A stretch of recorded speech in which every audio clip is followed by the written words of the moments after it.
On April 12, 2025, the next numbered UFC event, 314, will take place. In light of this, we are launching a series of videos dedicated to the event. The main attraction will be a showdown for the vacant featherweight title, which was recently relinquished by Ilia Topuria. Inside the Octagon, we will witness former pound-for-pound leader Alex Volkanovski take on the promising Brazilian Diego Lopes. Back on January 10th, it was revealed that the potential main event of the evening could be a rematch between the reigning featherweight champion Ilia Topuria and former title holder Alex Volkanovski. However, by February 20th, El Matador decided to move up a weight class, vacating his spot in the division he had ruled. Alex Volkanovski hasn't stepped inside the Octagon since losing his championship status. In other words, the Australian has been absent from the cage for more than a year. During this time, he has likely had the chance to rest and reflect on many things. At some point, it even seemed like Alex had shifted his focus toward making cooking videos on YouTube, almost forgetting about fighting altogether. But in the end, his return is finally happening. Striking technique.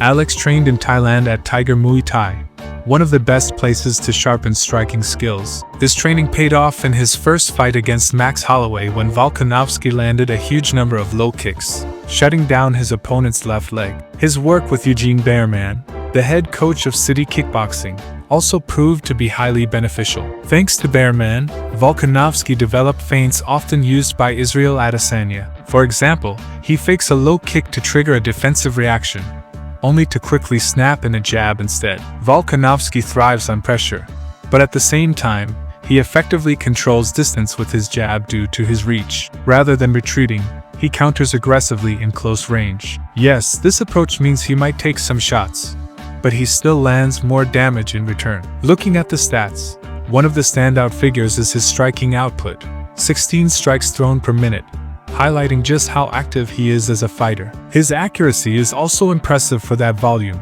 sitting at 56%. Defensively, he maintains a solid 58% striking defense, though in recent fights, it hasn't helped him much. Considering how dangerous Diego's striking can be, Alex might face serious challenges in this matchup. Wrestling and grappling. Volkanovski's journey in combat sports began with Greco-Roman wrestling. At 8 years old, he joined a wrestling club, and by 12, he had already won the Australian Championship. His wrestling background played a significant role in shaping his career. It laid the foundation for his physical development.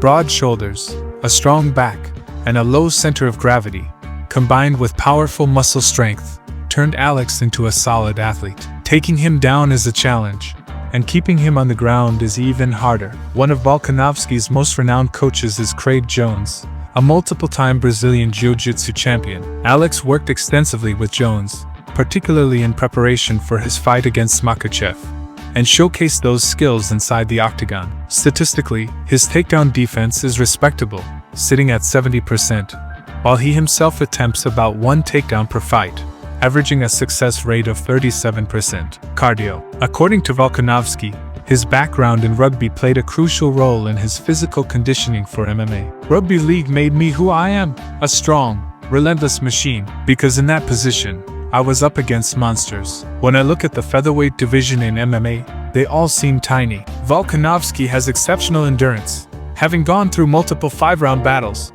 making his cardio among the best in the UFC. Mentality. For a long time, Alex remained undefeated and held the featherweight title. However, as of now, he has secured only one victory since 2023. Such a stretch can take a toll on mental resilience, leaving some uncertainty about his mindset going into this fight. Nonetheless, his experience suggests that he will approach this bout with the right mentality. Diego Lopes. Diego hasn't been in the UFC for long. He made his debut in May 2023, where he lost to Movsar Evloev. However, he quickly rebounded and put together an impressive 5-fight winning streak, which allowed him to surpass the English fighter in the title race. If the Brazilian secures the victory, the most logical first title defense would be against Movsar. But for now, it's too early to make predictions. Striking technique. A typical fight for Lopes usually plays out on the feet. At long range, he utilizes sharp calf kicks, and up close, he switches into berserker mode, unleashing a flurry of hooks combined with knees to overwhelm his opponent.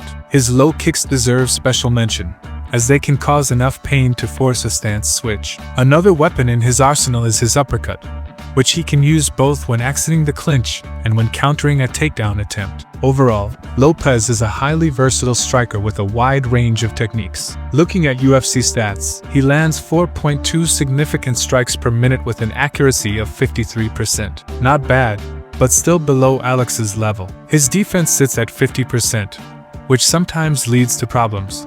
But Diego has proven to have a solid chin, wrestling and grappling. Before entering the UFC, Diego had already earned a black belt in Brazilian Jiu-Jitsu. He is extremely comfortable on the ground, as seen in his fight against Dan Ige. At the end of the first round, he nearly secured a Darce choke but couldn't quite finish it. In the second round, he dominated control for nearly 2.5 minutes.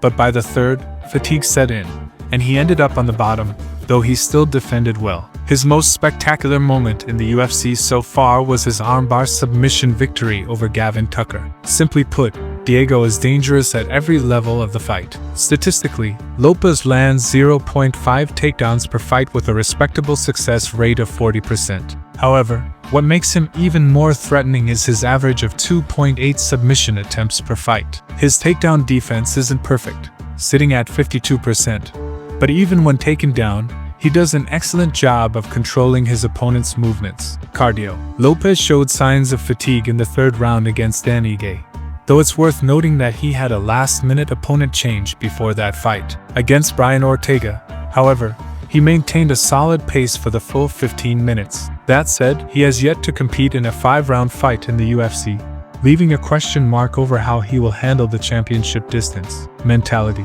Diego is young and full of confidence. Riding a strong 5-fight win streak, he may hold a psychological edge over his opponent. On top of that, the opportunity to win a UFC title for the first time in his career serves as additional motivation, giving him a mental advantage. The only drawback is his lack of experience in high-profile fights compared to Alexander, who has competed in some of the biggest bouts in the division's history. In that sense, Lopes is the clear newcomer in this matchup. Physical attributes. Diego holds a significant height advantage, standing at 180 centimeters compared to Volkanovski's 168. However, size has never been an issue for Alex, largely because of his impressive reach for his height, 182 centimeters. In this department, he actually surpasses Lopes, whose reach is equal to his height at 180 centimeters. Prediction. The fight promises to start at a high pace right from the opening round, as both fighters are comfortable in striking exchanges and on the ground. The seasoned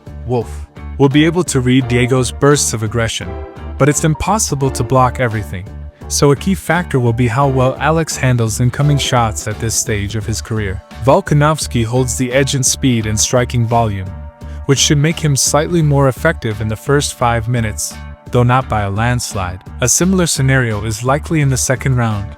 Diego will have his moments, but the overall flow of the fight will start tilting in Alex's favor. By the halfway mark, experience will fully come into play, and Volkanovski will systematically break his opponent down. Meanwhile, Lopes will gradually begin to run out of gas, limiting his ability to mount a meaningful response. The remaining rounds will follow the same pattern, ultimately leading to a unanimous decision victory for Alex Volkanovski. Result: Alex Volkanovski wins by unanimous decision.